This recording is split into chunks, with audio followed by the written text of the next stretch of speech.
I would love to have a real conversation with you about the issues. You've noted you think Republicans are afraid to debate you or talk to you or discuss the issues with you. Not only am I eager to discuss the issues with you, I'm willing to offer $10,000 to your campaign today. Wow. All right. First, the challenge, and then the rejection. Conservative commentator Ben Shapiro calling for a debate with Democratic Socialist Alexandria Ocasio Cortez. He wants to debate her. He wants to debate her on the issues. The New York congressional candidate taking issue with Ben Shapiro, tweeting out, just like catcalling, I don't owe a response to unsolicited requests from men with bad intentions. And also, like catcalling, for some reason, they feel entitled to one. Whoa, all right. We called Ocasio Cortez and we asked her to come on the show. She has yet to respond. But you know who did respond? None other than Ben Shapiro for his first interview since that tweet. Ben, it's good to see you. Good to see you. Making First of all, I news just here. want to know quickly. She's making news with you here. Go ahead. Quick comment. First of all, how dare you catcall Alexandria Ocasio Cortez by inviting her on your show? I mean, how dare you? That's sexism in action right there. Yeah, apparently. You know, what do you think of that, though? I mean, to use that term, which, you know, that's just to remind everyone, a woman's walking down the street and someone, you know, whistles or something, that's catcalling. How is what you did, asking her to have an intellectual debate on the actual issues, how is that in any way relevant or similar to a catcall? Catcalling must be very weird in Queens. I don't know if they're like construction workers standing on street corners and shouting to women, hey, baby, want to have an hour-long public conversation about trade policy and the vagaries of Viennese economics versus neo-Marxist economics? It gets strange in her district, apparently. But again, this is so many folks on the left jumping to a sort of intersectional defense in which anybody who requests a discussion or a debate must be evil by their very nature, right? I'm a man, therefore I am catcalling her, even though as an Orthodox Jew, I have never catcalled a woman in my entire life. It's catcalling because I guess if I suggest that I want to have a conversation, I'm demanding a response. Well, every request is a request. All she had to say here was, nah, that would have been fine. I mean, she's got that prerogative, but she goes around talking about how...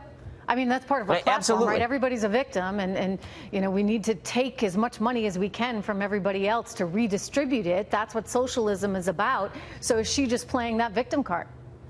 No question. And the fact that she feels the necessity to go to this particular card, right, to play the I'm a female and therefore I'm being victimized, this is like catcalling. The fact she goes there instead of just saying, you know what, I'm not interested in debate, the reason she didn't say the latter is because she didn't want to look like she was afraid.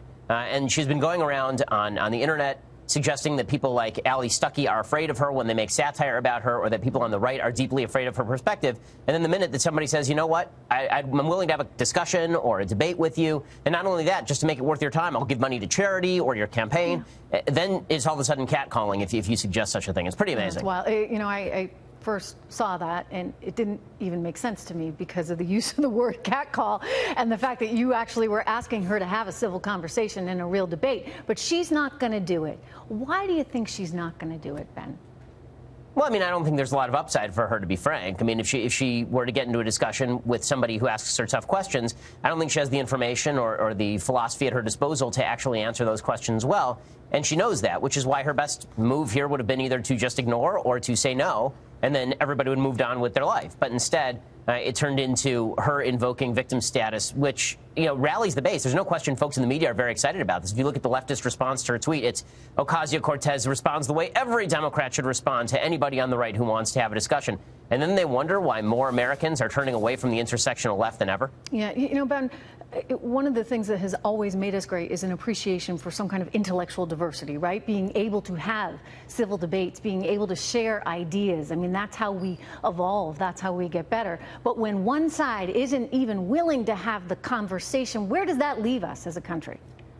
Yeah, that is the serious problem. And what's absurd is there are a bunch of folks on the left who responded to this entire controversy by tweeting at me. These are mainstream left commentators saying, well, why don't you have me on your show? And I was like, okay.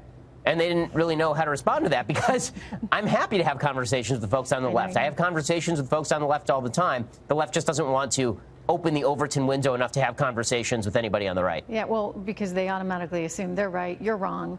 And they don't want to be proven otherwise with any kind of factual knowledge. I mean, look, you know, I think if you go out and you ask anyone, and you know this better than Americans believe in opportunity, right, and prosperity. It's just in our DNA. It's part of what this country was founded on. But you go around the world, and whether you're talking about Venezuela, or you're talking about Cuba, you're even talking about Denmark, where they charge well over 50% in taxes at the federal rate. So everybody's working for the government, where you pay 180% tax on a car, which is more than the cost of a car. Or, you know, you go to college and get a stipend. They plan on 5 years, but everybody's taking 6+ years because you're being paid to go to a free college. It shows you, when you look at their debt levels, even in Denmark, it just doesn't work, does it? Well, I mean, this is the serious problem with a lot of socialist philosophy, is that they're constantly shifting the goalposts. You know, is it that their education system is good, or their healthcare system is good? Or is it that all of these systems are built atop a capitalist edifice that made these countries prosperous in the first place? And these are the conversations that actually should be had. Yeah. But Alexandria Ocasio-Cortez is not interested in having them, obviously. Hey, by the way, let me ask you about the harassment of conservative commentators. Charlie Kirk, Candace Owens, what did you think about that one? Oh, well, I mean, obviously, that was insane. And I told Charlie I feel lucky that I eat in kosher restaurants where most of the people who are around me are members of my community, because I'd like to be able to get through a meal in peace. Apparently, Charlie and Candace cannot. Well, you know, Ben, I'll tell you one thing. Had you debated her, my money's on you. Well, it would have been fun. Would have been fun. Oh, well. All right. Thank you so much. It's good to see you. Thank you for being here. You too. First.